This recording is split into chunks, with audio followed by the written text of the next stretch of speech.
90% of listeners to this podcast will not listen until the end, and that's just a fact. And out of the 10% that will listen to the end, only about 3% will take in consideration what I'm saying. This will cost you nothing.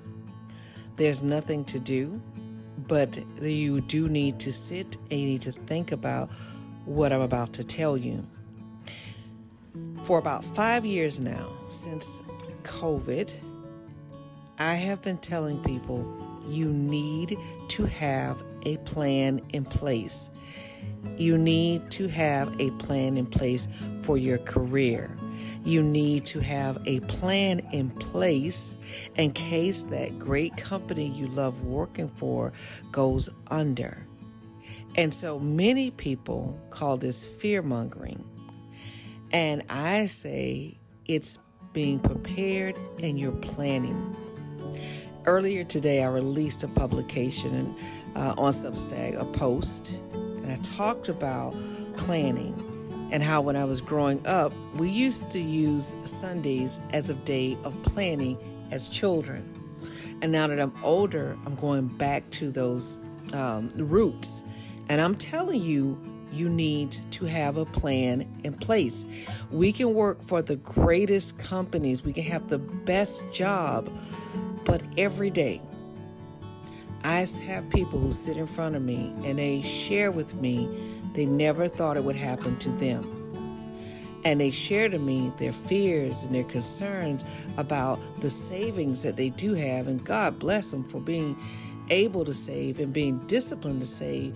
But the savings that they have, they're concerned that those savings are going to run out. And I've had people to say, well, you're just fear-mongering. You're bringing fear among the people. And I'm saying, no, I'm seeing this every day where people are losing their jobs and now they're concerned about losing their homes if they have mortgages or being evicted if they're being, if they have to pay for rent. And so what do you need to consider? You need to think about what will happen if I'm let go, or what will happen if this company no longer exists. Like, what is my plan? What is my plan financially? What is my plan as far as knowing what my next career will be? Like, I need to think of that. Now, it doesn't mean you need to move. It means you need to have a plan in place. And that's what only 3% of listeners will do. They won't begin to develop the plan. I'm saying just start thinking about the what ifs. And that's where people, they don't even get to that point.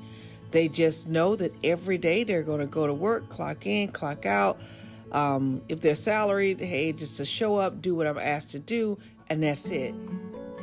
But we're living in some different times. And whether you believe the latest labor report or not, a lot of people are still concerned about what's around the corner. Because when you don't know what's around the corner, you're a little bit more conscious of, do I have a plan for the what ifs? And so that's all I'm saying today. Sit down and think about the what ifs. The plan will come later. We'll talk about that. But I want you for 1 second to think about what will happen and do I have a plan in place? And if I don't, then I want you to come back and subscribe to this channel. I want you to be prepared, and I want you to first sign up here as a free subscriber. Look at what I'm sharing, and if you feel like, hey, I want to take it a step further, become a paid subscriber. And you'll be able to click and see all of the things, offers that I have for paid subscribers, even free subscribers, as well as the benefits. You'll see each one for each type of subscriber. But the bottom line, I want you to really just start thinking about the what ifs. Nothing more, just that. Thank you so much for taking the time out on this day to listen to me share with you my knowledge and expertise. Don't forget to subscribe, and I'll see you next time.